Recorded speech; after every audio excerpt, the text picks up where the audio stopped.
Baik, bismillahirrahmanirrahim. Assalamualaikum warahmatullahi wabarakatuh. Waalaikumsalam warahmatullahi wabarakatuh. Saya mengucapkan terima kasih kepada ibu-ibu Dewan Juri dari SMA Keramat. Dan juga saya mengucapkan terima kasih untuk panitia dan adik-adik yang tadi sudah kita saksikan bersama lomba baca puisi ini. Ya. Tapi sebenarnya yang keren itu ibu Dewan Juri tadi baca puisi. Keren banget itu ya. Sampai kemudian saya pun bergetar sebenarnya ya. Minimal adik-adik membaca puisi itu seperti ibu Dewan Juri tadi.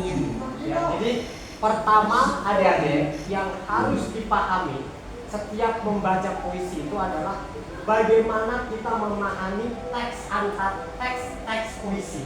Itu kan ada 3 teks puisi itu, ya. Dalam konteks dunia penulisan puisi itu ada namanya kajian intertekstual. Nah, kajian intertekstual itu sebenarnya puisi ini isinya tentang apa sih? Karena di dalam bentuk penulisan puisi itu banyak, ada nasionalisme. Kalau nasionalisme itu puisi dibaca harus seperti apa? Ada yang bertemakan tentang ibu, ada yang bertemakan tentang ketuhanan. Nah, cara membaca puisi-puisi yang berbeda itu bagaimana? Dan ada juga puisi yang berisi tentang kritik. Nah, itu tidak tadi kritik ada di situ. Bagaimana kita membaca puisi yang isinya tentang kritik? Nah, itu ya. Jadi di dalam konteks memahami sebuah teks puisi agak tinggi dikit itu ada namanya kajian intertekstual. Ini puisi secara keseluruhan isinya tentang apa sih sebenarnya? Tadi itu ada nasionalisme, ada ketuhanan, ada ibu, ada protes. Nah, dengan pemahaman itu kemudian puisi bisa kita pahami dengan penghayatan yang penuh dengan ekspresi. Tidak sekedar nambah. Maaf, 2 minggu yang lalu saya juri di lomba puisi Porsadin, Pekan Olahraga Sekolah Madrasah Dinia di Kota Serang.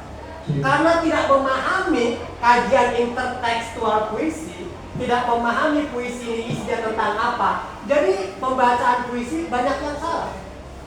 Tuhan dibaca dengan cara membentak-bentak. Tuhan, Tuhan, Tuhannya marah. Memang saya tuli. Kamu berdoa marah-marah ke saya. Nah, ini karena tidak memahami sebenarnya apa ini puisi isinya. Paham ya? Jadi kalau ada lomba lagi, adik-adik, jangan buru-buru tampil, tapi pahami dulu apa makna puisi ini secara keseluruhan. Maksudnya apa? Jangan sampai salah dalam membaca puisi. Yang kedua, adik-adik, di dalam membaca puisi itu jangan sampai ngebut kayak balapan motor. Ibu guru tuh mantap tuh baca puisi ya. Dia mampu menahan emosi, dia mampu menahan gerak mimik tubuh. Jangan terburu-buru. Kalau terburu-buru, juri itu tidak menikmati. Juri butuh emosi, butuh perasaan, butuh semacam imajinasi ketika puisi itu dibacakan dengan tidak terburu-buru.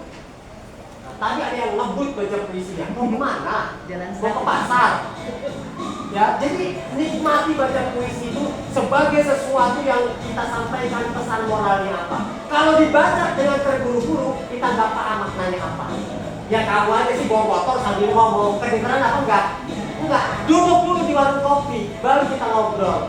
Tidak salah Pak, tidak salah Pak. Kalau ngebut itu ngomongin apa? Soal angin segala macam. Jadi jangan puisi tidak boleh ngebut, santai.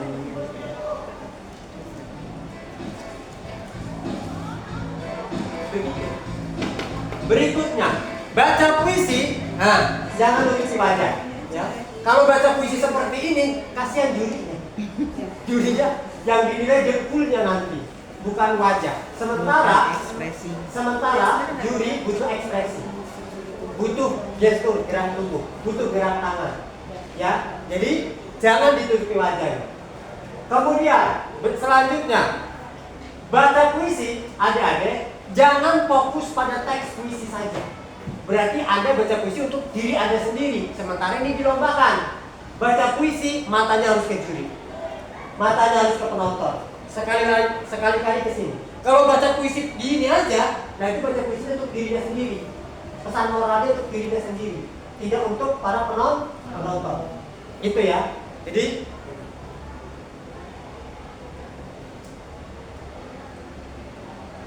gitu. Dan baca puisi juga banyak gerak. Kesini gerak. Jadinya pusing, jurinya tuh gak menikmati. Setiap langkah puisi, setiap langkah dalam baca puisi dia punya makna. Setiap gerakan tangan dia punya makna. Kalau dia gerak ke sana kemari, joget aja sekalian. Ini jadi hati-hati. Dalam gerak baca puisi itu harus hati-hati. Karena setiap kali gerak dia harus punya makna. Paham ya? Terus kalau di sini saya tidak menemukan baca puisi yang mendayu-dayu. Ya. Kalau yang mendayu-dayu itu baca puisi 45. Di sini tidak ditemukan. Karena mungkin sudah guru-gurunya sudah oke banget nih ngajar sastra ya. Yang mendayu-dayu itu bagaimana? Ibu, kau yang telah mengandungku selama 9 bulan. Nah itu biasanya di SD. Kalau di SD kayak begitu. Itu sudah nggak relevan dengan pembahasan puisi modern. Ya seperti yang ada sekarang lah. Yang terakhir, baca puisi itu dilepas, suaranya dilepas. Tuhan, bukan dalam posisi mana ya? Tuhan, enggak gitu. Tuhan, gitu. Jangan. Ini juga dilepas. Kasihan kalau tidak dilepas, ekspresinya nggak muncul. Kalau penontonnya banyak, nggak kedengeran. Lepas saja suaranya. Kayak saya menjelaskan, lepas saja suara saya. Gitu, jangan ditahan. Kayak mau tampil, nggak tampil. Tampil, nggak tampil. Begini nggak menarik jadinya. Nah, gitu ya. Terus, apalagi nih? Suaranya terlalu lemah. Terus suaranya terlalu lemah. Terlalu nggak kedengeran.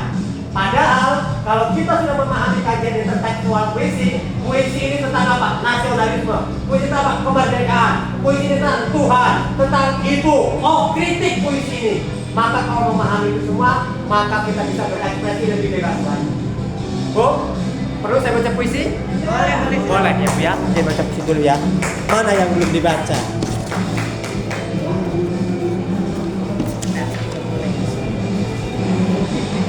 Baik, ya.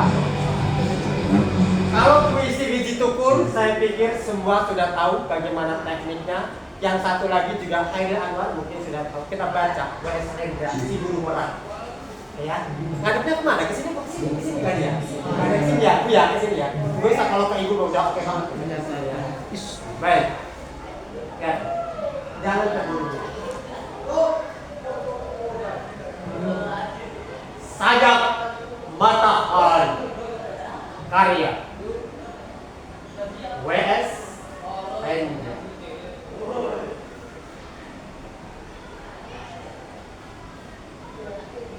Matahari bangkit dari sanubariku, menyentuh permukaan samudra raya.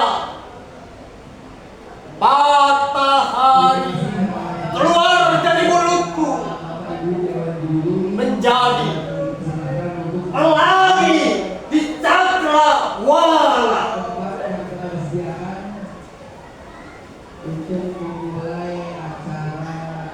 Wajah keluar dari jidatku. Wahai kamu wanita miskin, kakimu terbenam di dalam lumpur. Kamu harapan beras seperempat gantang, dan di tengah sawah tuan tanah menanammu. 1 juta lelaki gundul keluar dari hutan belantara. Tubuh mereka berbalut lumpur dan kepala mereka berkilatan memantulkan cahaya matahari.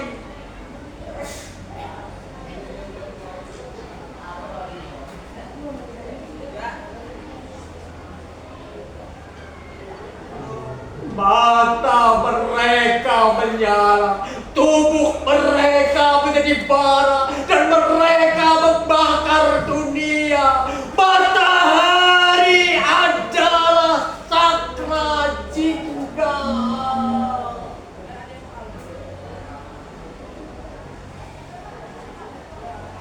Yang dilepas tangan Sang Krishna, yang menjadi rahmat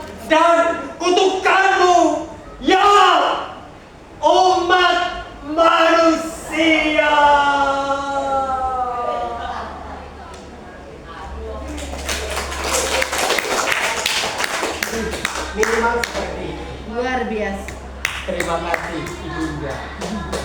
Minimal seperti itu. Tentu kalau kita latihan ini kan saya nggak latihan, ketemu teks begini. Kalau latihan 2 minggu atau 1 minggu mungkin lebih heboh lagi pembelajaran. Terima kasih, mudah-mudahan bermanfaat. Wassalamualaikum warahmatullahi wabarakatuh.